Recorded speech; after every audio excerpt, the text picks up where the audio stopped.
bulaklak. So yung Chinese nung root word. Root word is 单字啊，单字对，单字是不辣。字是不辣。我们在词汇上有写到红色是什么 ？Parang ikan ano？对，它是不辣，不辣。那为什么到这边会有加 ng？那是因为后面我们有加一个字，那让你比较好念，就会变得不啷不啷啷。所以不只是不拉不拉不好听，不好听不好念，所以我们会说不啷不啷。Tapos ito teacher, kasi yung iba wala namang ng。因为dilaw，你不可以说dilaw加 ng，也没办法念出来。我们是用dilaw na bulaklak。explain mo lang bakit may dagdag, so 比较好念。So kasi dito, tinan mo, may ng din. Kasi birthday. Hindi kaya dahil vowel. Vowel. Pag vowel ang ending, plus ng. Pag consonant ang ending, na. Hindi, pag ganun, i-explain ko dito sa Chinese. Okay lang, ano din. Explain mo na talaga. Yung sa vowel, alam na nila yun, di ba? Sa Chinese. Vowel is muyin na. Muyin. Tapos sabihin mo, yung sa muyin, A, E, I, O, U. 5 lang naman ang muyin eh. So moyin. Moyin. Tapos pag consonant is ziyin. Ziyin. Kasi kailangan masabi ko pala to, no? Ziyin. Ziyin kasi napag-aaralan naman sa writing eh, di ba? Iuna natin yung yun. Tapos diba, pwede ziyin na. So ganun na lang ano ko. Kasi ano to, paunla rin. Huan. Huan.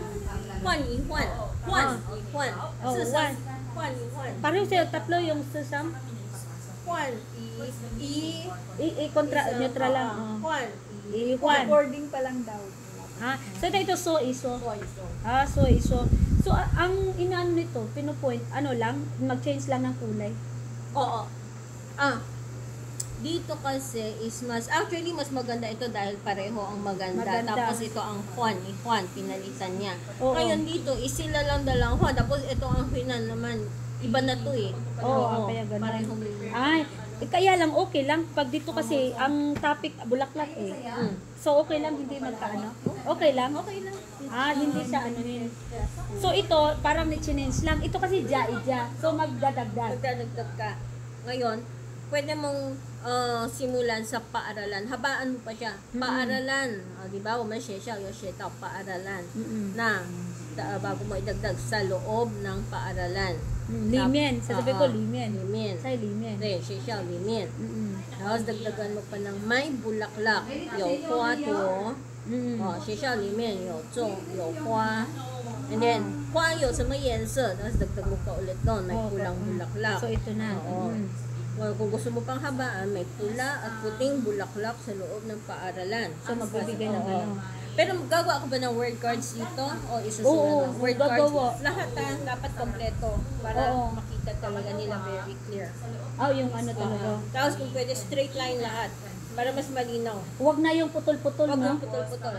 Paano magiging straight to yun eh? Kumbaga, isa-isa mong paper, isa-isa mong kumbaga may bulaklak. O kaya may bulaklak. Kumbaga isang card. Tagi-isang card na lang para ano no. Hindi naman siya maliitin yan.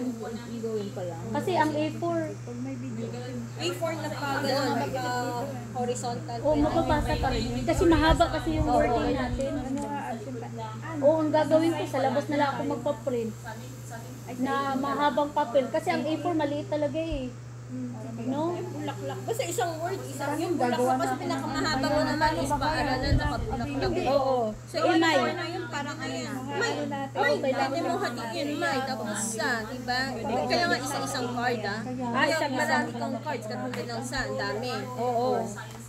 So, isa-isang card ko na yun.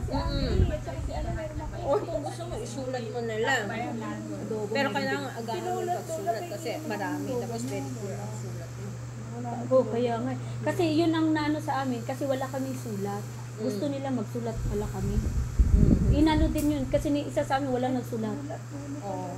Kasama siya sa sa rating system. Kaya hindi ba sabi ko noon, kahit yung name mo lang ang isulat mo? Yun ang ginawa namin lahat. Nag-react ang judges. Bakit lahat kayo name lang ang sinulat nyo?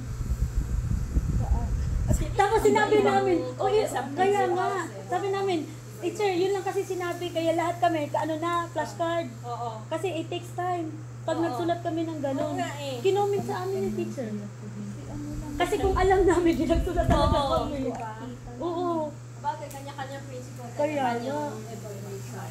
Ma'am, Kanya-kanya style. so at least, di ba? Pag ito ipiprint